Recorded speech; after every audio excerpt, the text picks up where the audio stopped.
You want me to put that on my todger?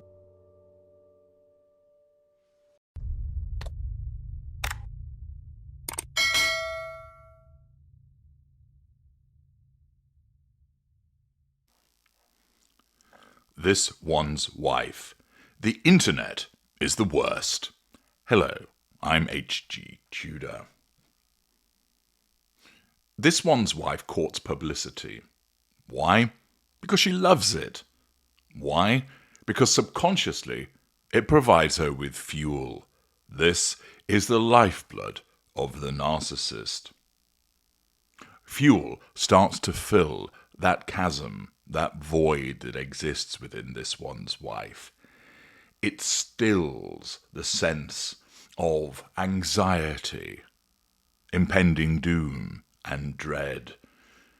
And as she receives more fuel, she starts to feel all the more powerful.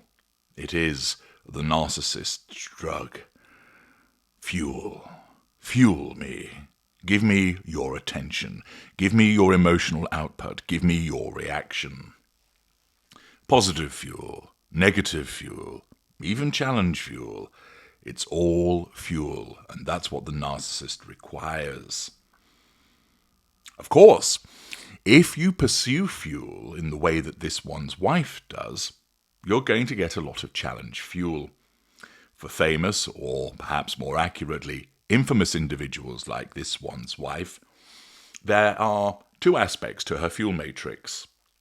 There is what you might call the private fuel matrix. This is the fuel that she receives from Harry as the intimate partner primary source, from the purchased friends that hang around her, members of staff that work for her, family members. Those are the private fuel matrix, the children if you accept that they exist. Then there is the public fuel matrix, and that essentially are her supporters and her detractors and the media that comments upon her, both legacy and social. Within her private fuel matrix, she will draw all types of fuel. Generally speaking, though, the private fuel matrix is less likely to be critical as a consequence of the proximate association that exists.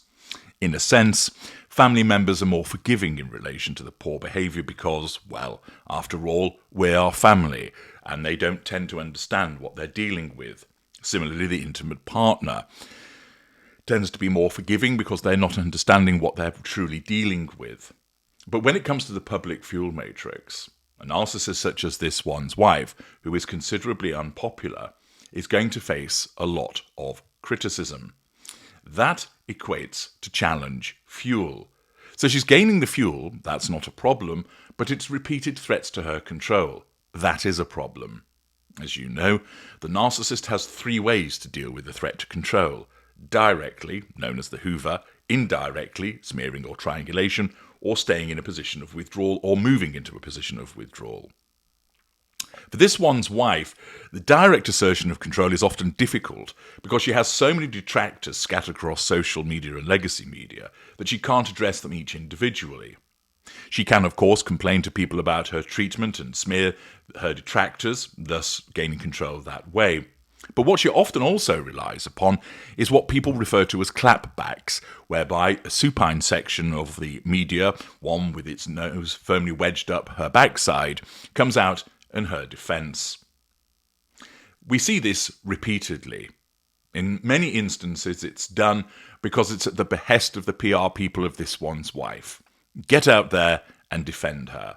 And we see an example of this, which demonstrates an aspect of the narcissistic dynamic. She faces criticism, therefore she utilises the media to defend her as a means of nullifying that threat to control.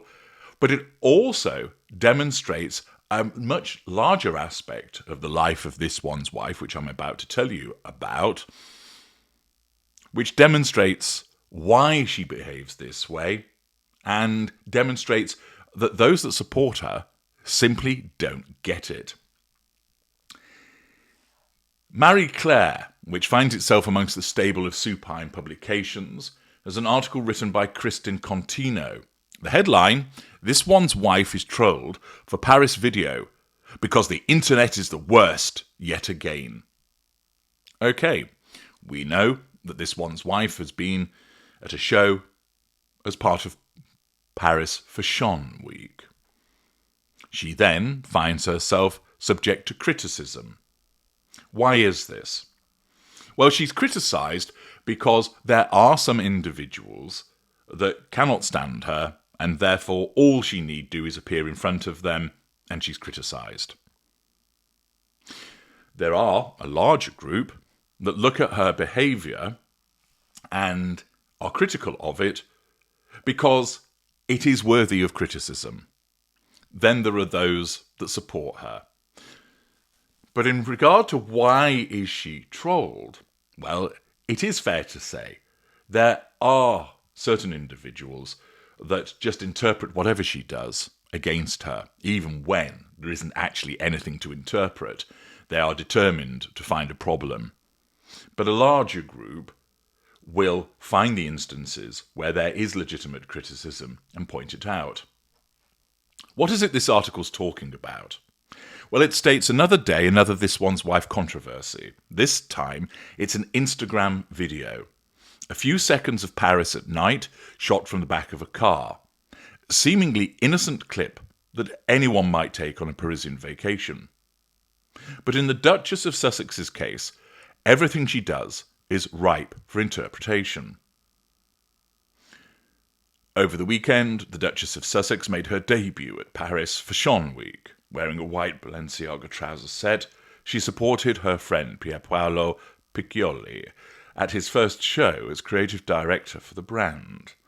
After the show, This One's Wife took the aforementioned clip, and suddenly, social media users and royal commentators collectively lost their minds. In her Instagram story, the Pont Alexandre III bridge is visible out her car window, and This One's Wife puts her feet up on the seat as the lights of Paris whiz by. While it all seems like the kind of lifestyle content you'd see anywhere on Instagram, Princess Diana was killed in a 1997 car accident in an underpass of the Pont de l'Arme, which is nearby, and somehow people started connecting the Duchess of Sussex's video to her late mother-in-law. The words tasteless and insensitive were thrown around in headlines covering how the Duchess posted the video in an area near where Diana died. And royal commentator Richard Fitzwilliams called the move beyond stupid and utterly bewildering in the Daily Mail. She couldn't possibly have intended to be disrespectful, but it's another example of the Sussexes doing something that makes no sense at all, he told the publication. On X, This One's Wife was even accused of next-level psychotic behaviour by posting the clip on her story. There's no denying the emotional weight of that Paris tunnel, but context matters. The Duchess did not film the entrance to the tunnel, and passing close to the bridge where Diana died is something anyone attending Paris Fashion Week might do. As one fan on X pointed out, unless she used a helicopter, how else was she to get across the city? She's driving past either Pont d'Alma or Pont Alexandre III. If anyone else in the royal family had posted the same video, it might have earned heart emojis or living her best life comments. Instead, it became another example of how This One's Wife can't win. If she's too quiet, she's hiding. If she's too visible, well, who does she think she is? It brings to mind American Ferrera's brilliant Barbie monologue about being a woman, where she states, "It turns out, in fact, that not only are you doing everything wrong, but also everything is your fault." Maybe the truth behind the video is exactly what it looked like. A mum of two enjoying an exciting night during Fashion Week. Sometimes a video is just a video, and a woman in Paris is simply enjoying the view. Accordingly, a tonload of criticism for This One's Wife, its challenge fuel, and Marie Claire is instructed to get out there and defend her. But let's analyse this further. First of all, as you know, This One's Wife's narcissism causes her to be provocative, because provoking gets a reaction, and reaction can demonstrate control and also draws fuel. We know that she does this because we know that she is a narcissist. Therefore, it is an argument that her filming what she filmed and putting it on Instagram was a subconscious provocation with regard to asserting control and drawing fuel. Therefore, it is not an out there interpretation to suggest this was done in order to generate a response, because that's what narcissists do. It isn't among some of the more ridiculous interpretations of her behaviour that sometimes crop up. It is something that is conceivable. Accordingly, there is legitimacy behind the observations. But let's for a moment imagine that that wasn't done for the purposes of the assertion of control and fuel, although we know it must be, because that's what narcissists do. She doesn't just put it out there because to just put it out there. She doesn't deliberately think, I'm going to do this to gain fuel, not at all, because she's not aware of what she is. But that narcissism causes her to do something in order to provoke, to gain that fuel. That interpretation is solid and reliable because that's the behaviour of a narcissist. But let us just assume for a moment that doesn't apply. And in actual fact, it is just a mum enjoying herself on a night out and then posts a video and there's nothing behind it. As I've explained earlier, there are some instances where this one's wife will do something and people interpret it in a particular way when they're looking for things which aren't really there. But on this occasion, let's give the benefit of the doubt and suggest, all she's done is film where she's travelling from and to. It's got nothing to do with Diana, got nothing to do with the provocation. And therefore, the suggestion is, she can't win. She just posts that and she's immediately criticised. And this is where this article and many of her supporters miss the point. You see, the reason why she comes in for such criticism is for two reasons.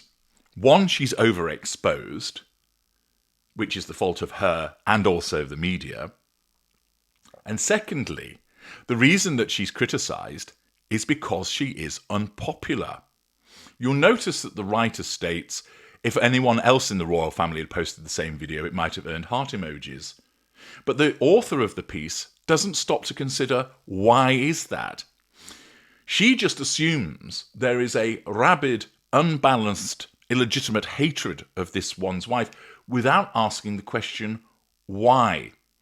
Unfortunately, those commentators that do ask the question, why, invariably decide, well, these are just racist dementors, aren't they? That's lazy.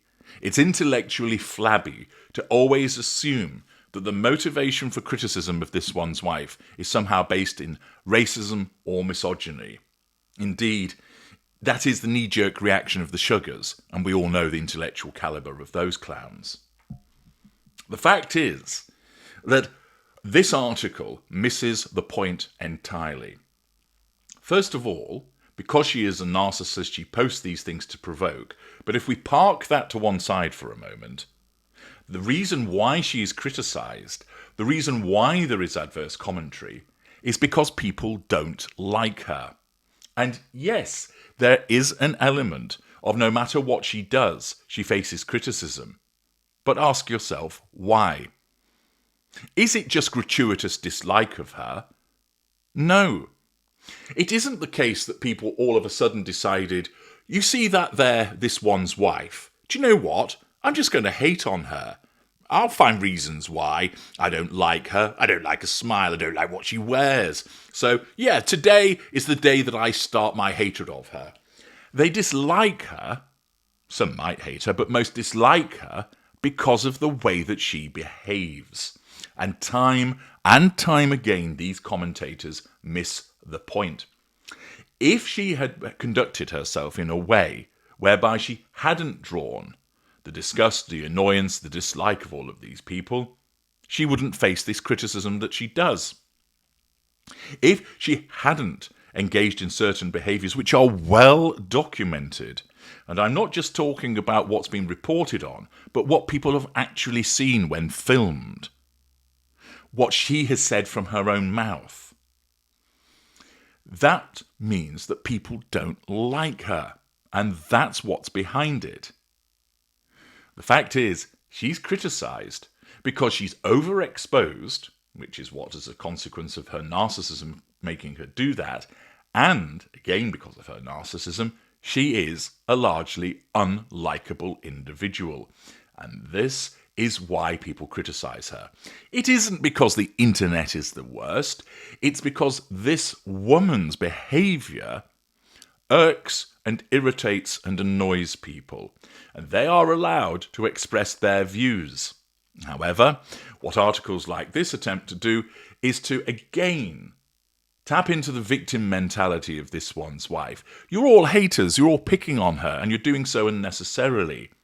And rather, authors of pieces like this would do well and stop and think to themselves, leaving aside the small group that are rabidly against her for no reason, and they do exist, let's be frank, why is it that so many people don't like her? They do well to access my work to explain so much of what she does is demonstrated to be driven by her narcissism. But also to understand this. There's heaps of evidence that exists which demonstrates that she's unlikable, and that's why she gets trolled. That's why she gets criticism. That's why she gets lambasted. Because people don't like her because of her behaviour. It isn't some kind of irrational dislike of her. There's plenty of material to support why people don't like her. And because she keeps getting in people's faces because of her inherent need for fuel, it in effect baits individuals. And yes, they could just turn away and say nothing, but they're allowed to express their views in the way that this one's wife is allowed to express her views. Thus, this one's wife is criticised. She attempts to nullify that threat to control through a PR puff article such as this, which completely misses the point, failing to actually consider why she criticised. 1. There are some unhinged individuals that will criticise her come what may. She could be stood still in an empty room and they would still find something to criticise her for. 2. She's criticised because her narcissism drives her to provoke, and even if we put that to one side, even though it is the most legitimate of reasons, she's criticised because she is unpopular based on her own behaviour. Not some invented campaign against her, not some irrational decision to just dislike her, but based upon her behaviour. And articles like this completely miss the point. I'm H.G. Tudor. Thank you for listening.